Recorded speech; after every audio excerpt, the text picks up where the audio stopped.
Welcome to Sacred Stories, the place where divine voices are shared. I am your host, Reverend Patricia Caginello, and I'm very happy that you're with us today.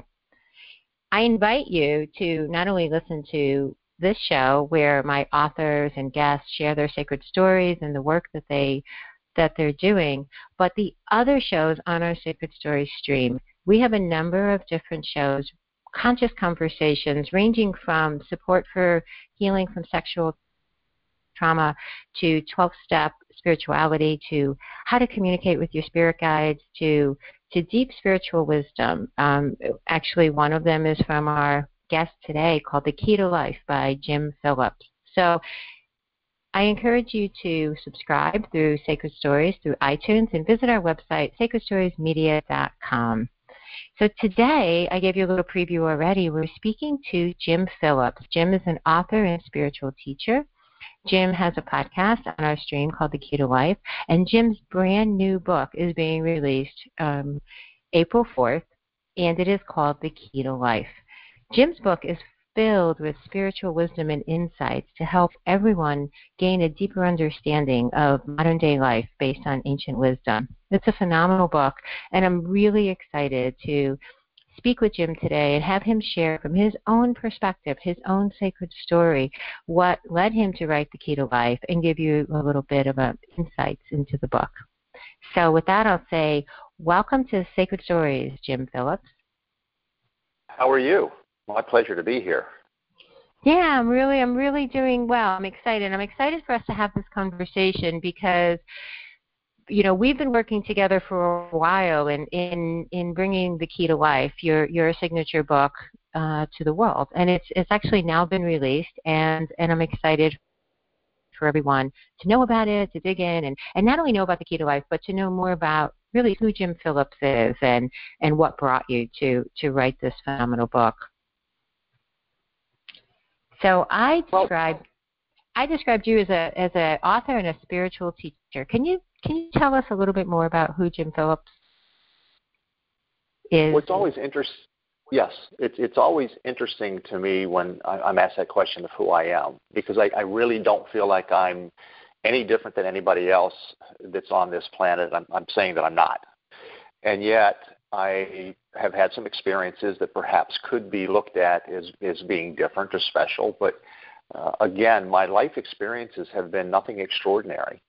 But the whole journey, if you will, for The Key to Life being written actually began when I was 13 years old. And, of course, at that time I didn't realize that this event that was going to take place was going to lead to the writing of a book. But I was in church with my parents. I was 13 years old. I was born and raised Christian, sitting in the church looking at the minister up front. And really just looking around, paying attention to what was going on. I will be honest, I was not very interested in being in church. It didn't feel right to me. And it wasn't about beliefs or anything like that. It was just an uncomfortable feeling that I had. And I remember while I was looking around, all of a sudden to my right-hand side up above my head, there was this deep resonating voice that said, "You're going to be doing this someday." And I remember looking around, and I looked at the minister, and I'm thinking to myself, there's no way. I'm not going to be standing in front of a congregation. I'm not going to be leading a church. I'm not going to be doing any of these things. This is about as far from the truth of who I think I am as it could possibly be. And then it was a few minutes later, that same voice, as clear as could be, said, "You're going to do it differently."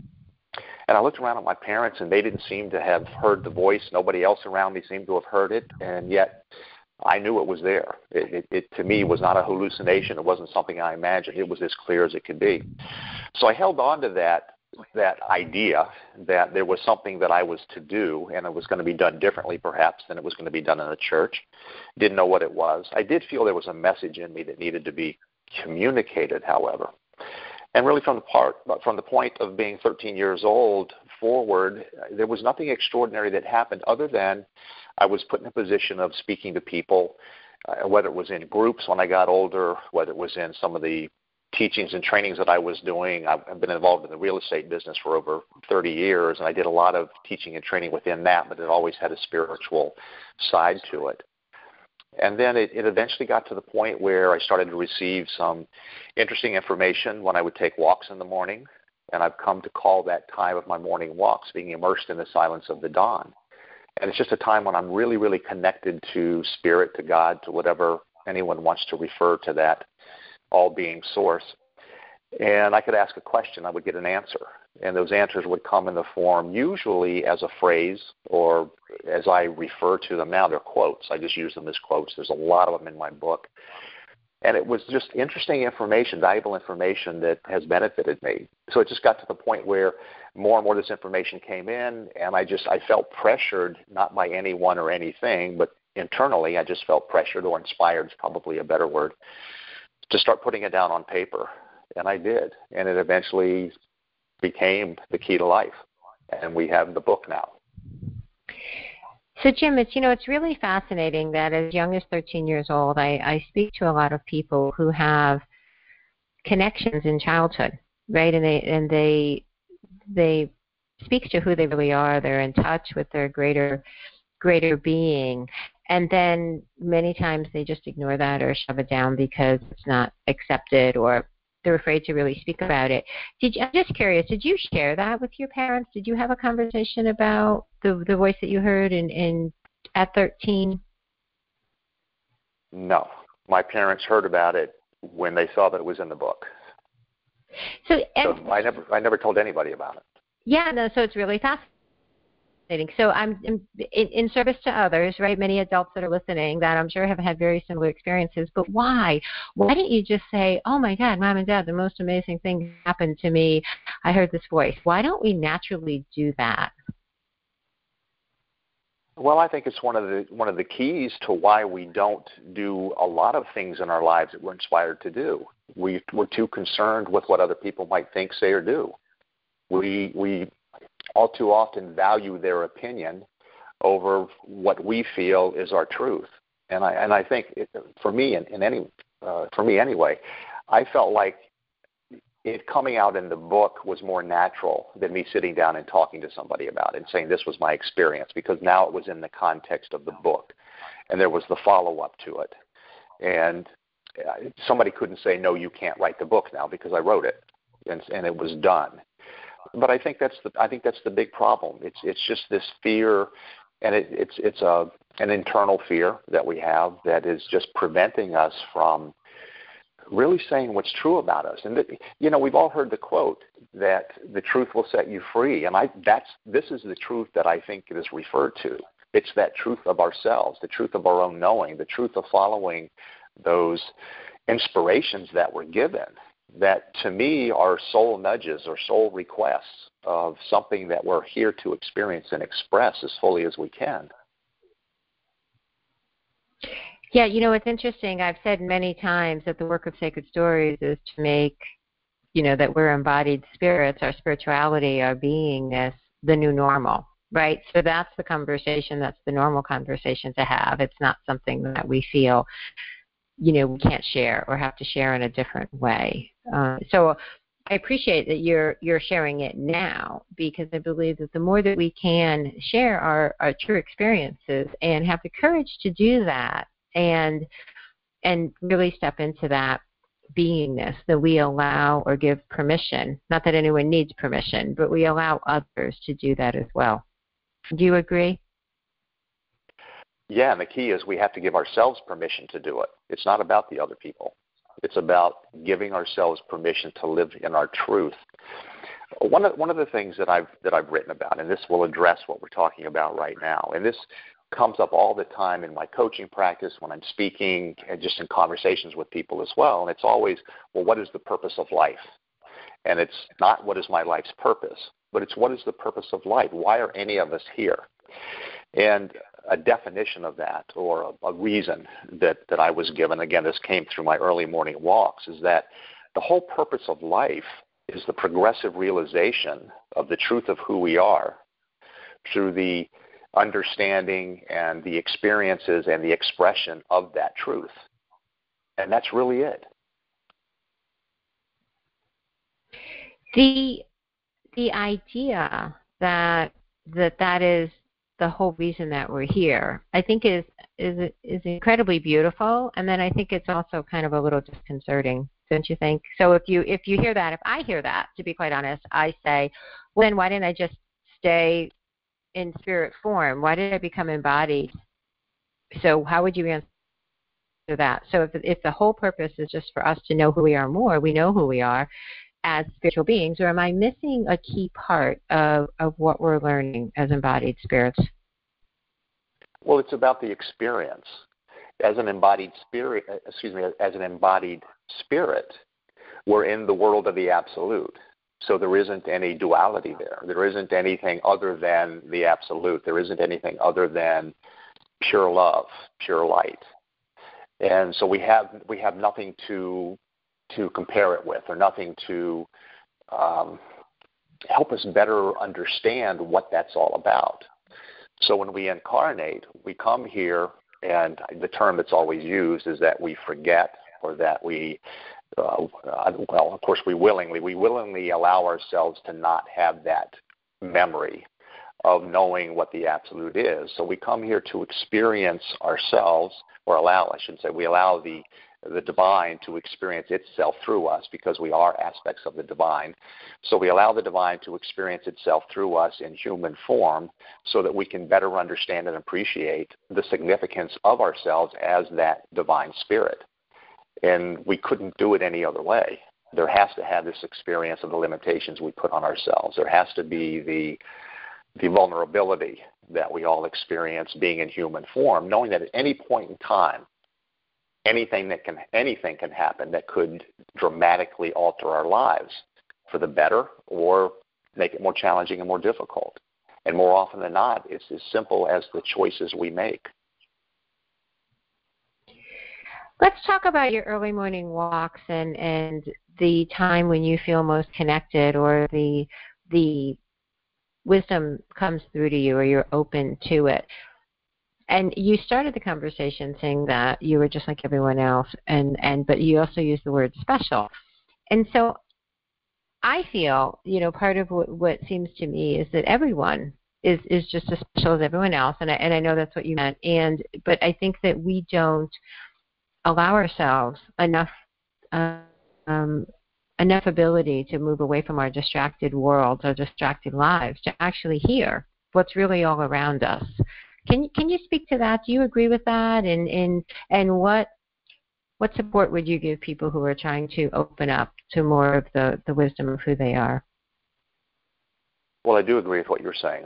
There is no one that is more special than anybody else. There is no one that's given any ability that other people don't have. Now, somebody might say, well, this person plays the piano, they write music, and they're really, really good at that. Well, but that might not be what you want to do. It might not be what you're inspired to do, so that really doesn't apply. What I feel in terms of our abilities, it's our ability to communicate with the divine, our ability to understand that whether we're consciously aware of it or not, we're always communicating with the divine. We're always being given guidance from the divine. And it's a matter of our stepping out of the way and allowing that communication to take place. And the first issue that most of us have is we don't believe it's possible. And the unfortunate thing, at least in my opinion, the unfortunate thing is even the churches make us feel like the only way that we can communicate with the divine is to go through the church, or to go through someone within the church. And that takes us away from our own power. And our own power is we have that ability. We have that birthright to communicate directly with the divine.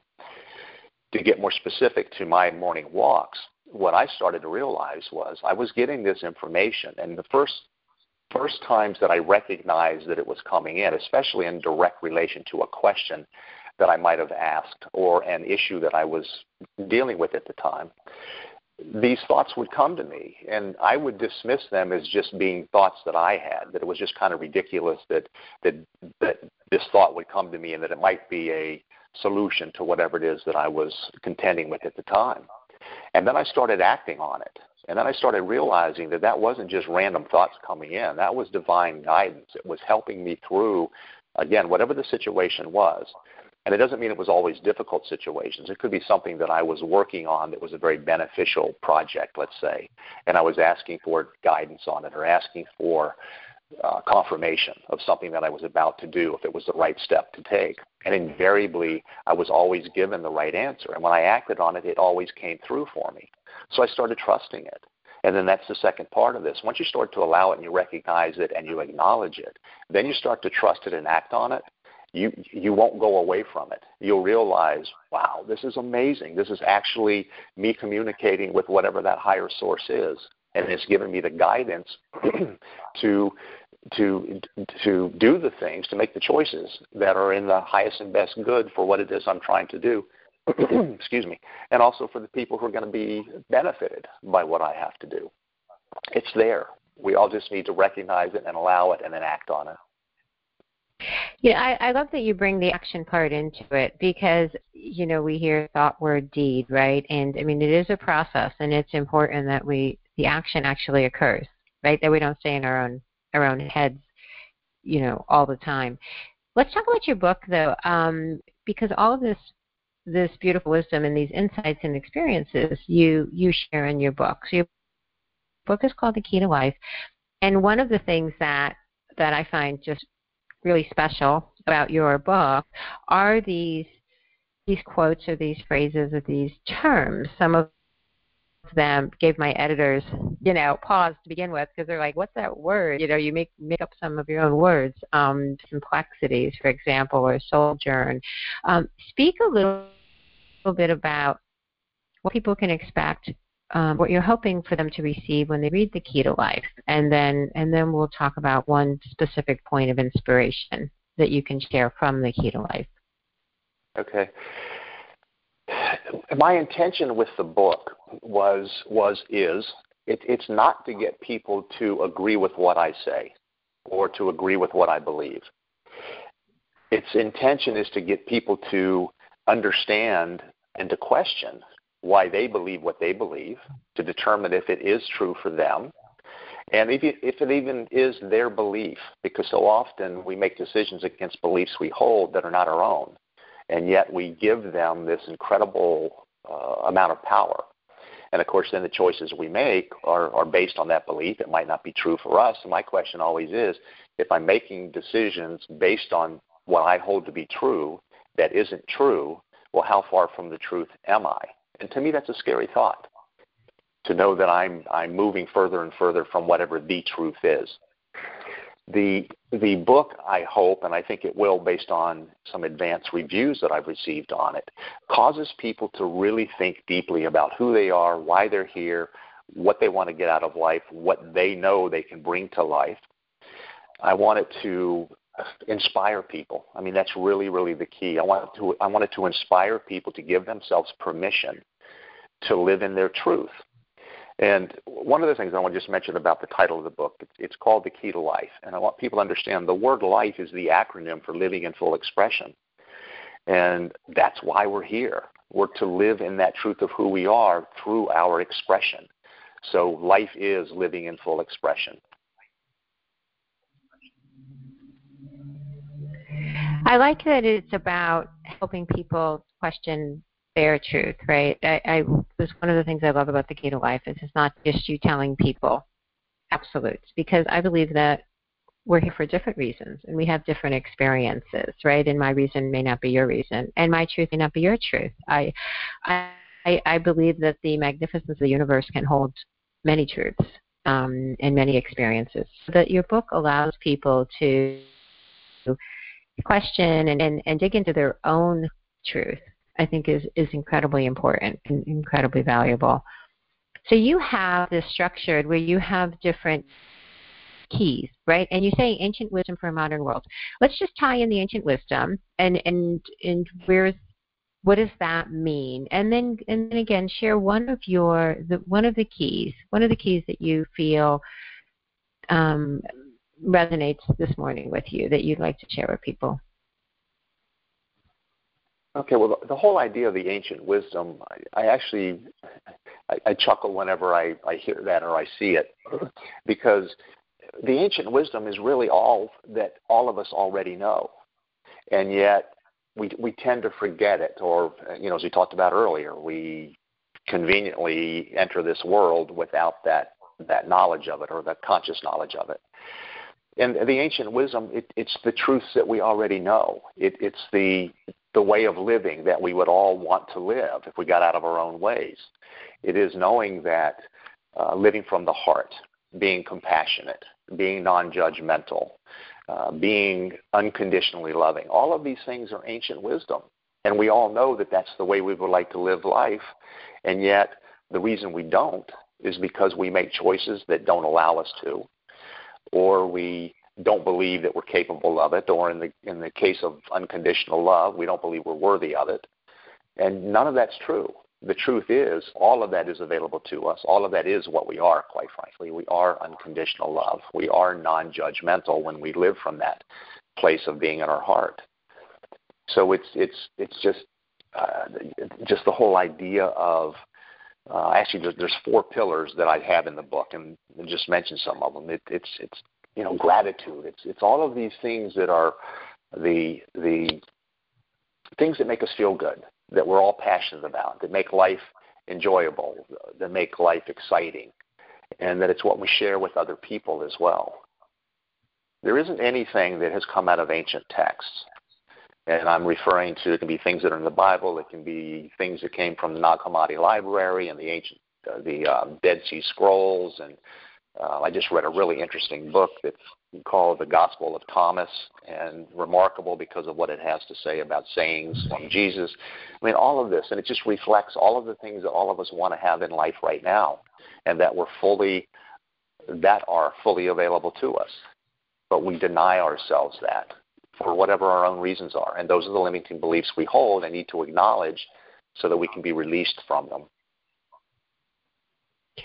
So what is one of your keys that you feel compelled to share today? Because you have a number of them, and they're all incredibly inspiring and helpful, and I know that people will really benefit from reading the whole book. But share one of the keys that that you share in The Key to Life with us. The one that I most resonate with, because it came to me during the writing of the book, is we wouldn't be inspired to do something if it wasn't intended to be.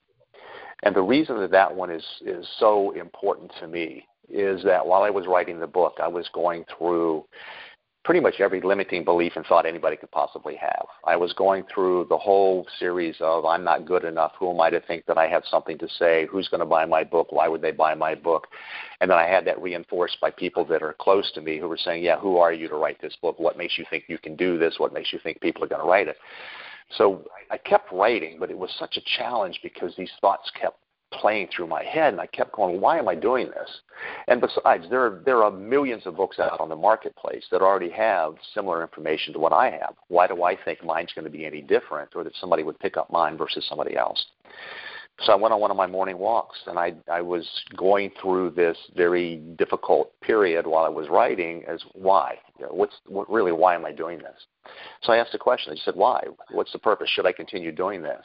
And I immediately got, you wouldn't be inspired to do something if it wasn't intended to be. And I started playing with that a little bit. And I said, to me, that was very, very profound.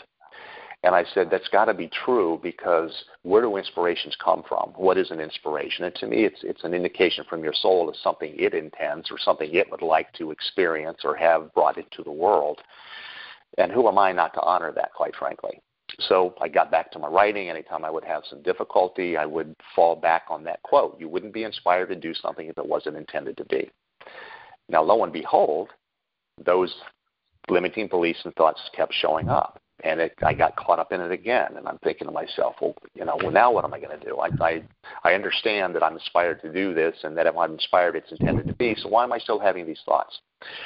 And it evolved around my fear over, okay, once I write the book, then what?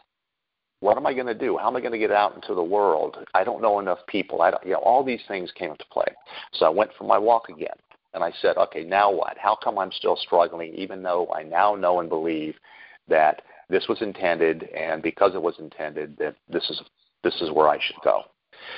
And I immediately got that if it is intended to be, all for it to be will be provided. So the full quote is, if you're inspired to do something, it's intended to be. And if it is intended to be, all for it to be will be provided. And that released a huge amount of pressure from me, because now I trust all those sayings that I'm given. It allowed me to, okay, so it's intended to be, and because it's intended to be, now all for it to be will be provided. I don't have to worry about that. Things are going to fall into place. All I need to do is do what I know I need to do, what I can do, what I'm willing to do, and then pay attention. And then as things that are in support of the writing of the book, or getting the book out into the world or speaking engagements or whatever the case may be. I still have to act on it, which gets back to the point that you were making a few minutes ago, Patricia. There's always got to be engagement, which is us taking the action. Things aren't going to happen on their own just because we happen to be here. This is all about participation. So that, to me, that whole phrase was extremely powerful to me to help me continue with the writing of the book, get beyond it, and I get to the point now where I'm doing the marketing and all the other things that are such a crucial part of getting the message out into the world. I love that quote, and I'm so happy that you share it in your book, because I believe people do need to be inspired. I believe that people need the nudge. You use the term nudge before. It's one of the ones my father would use all the time, nudges. So I feel like my father's saying, yeah, Jim's right on, like, listen to Jim, when you use that term. But I believe that we do. I believe we get messages. I believe we get hits. I believe that we are all connected to our divine source and to each other. And I do believe that it is really a matter of just opening ourselves up, allowing, and sometimes just being quiet enough so that we can hear, and then trust, and then act, right, on the inspiration that we receive. Jim, your book is a tremendous book. It is absolutely, all the advanced reviews of it are true.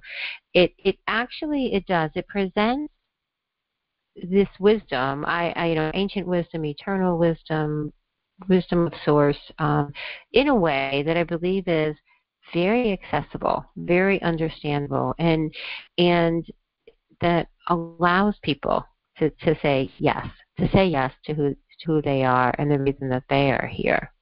So I'm thrilled that Sacred Stories Publishing has published the book. I'm thrilled that you wrote it. I'm thrilled that you said yes, to the divine wisdom that you are, and that is what you've come to share. It's an honor to be working with you and Sacred Stories. It's another one of those opportunities that showed up when it needed to show up for me to be able to connect with someone, and by that I mean you, and you are Sacred Stories, that would give me this opportunity to reach more people, to get the message out into the world in a way that would resonate with as many people as possible. So I'm extremely grateful for this opportunity to work with you, and I know it's going to do great things. Oh, absolutely, absolutely. So now the tingles came on my arm. That's my confirmation. That's my confirmation. You just spoke the truth, in the sense that it is absolutely I believe, a very important piece of work, and the potential to really affect positive change and help many people is available now through The Key to Life. So I encourage everyone to check out The Key to Life. The book is available through Sacred Stories Publishing, Amazon, Barnes & Noble, all major worldwide e-tailers, print and ebook. I encourage you to listen to Jim's podcast, The Key to Life, on Sacred Stories podcast stream. Jim, tell our listeners how they can connect with you, your website, other ways to find you. My website is livinginfullexpression.com, spelled out exactly as it is, livinginfullexpression.com. And I can be emailed at jim@prosperitybydesign.com. And I answer all my emails. So anybody that wants to write me, you will be getting a direct response from me. I was just going to say that. That's so funny. We're very in sync. I was just about to say that. Connect with Jim, because Jim is the real deal. Jim will answer you. Jim will support you, in any way that he can, through helping you to connect to your own divine inspiration. So Jim Phillips, it's been a pleasure speaking with you today, sharing more about you, your sacred story, and your phenomenal book, The Key to Life. Thank you so much. Thank you. Again, it's been my pleasure. And Sacred Stories listeners, again, I encourage you to go to sacredstoriesmedia.com and listen to all the really beautiful, conscious raising conversations that we have on our Sacred Stories podcast stream. You can also find us on iTunes. So once more, The Key to Life by Jim Phillips is a must-read book for you and your spiritual journey. And until next time, as always, remember to take very good care and to write your sacred story well.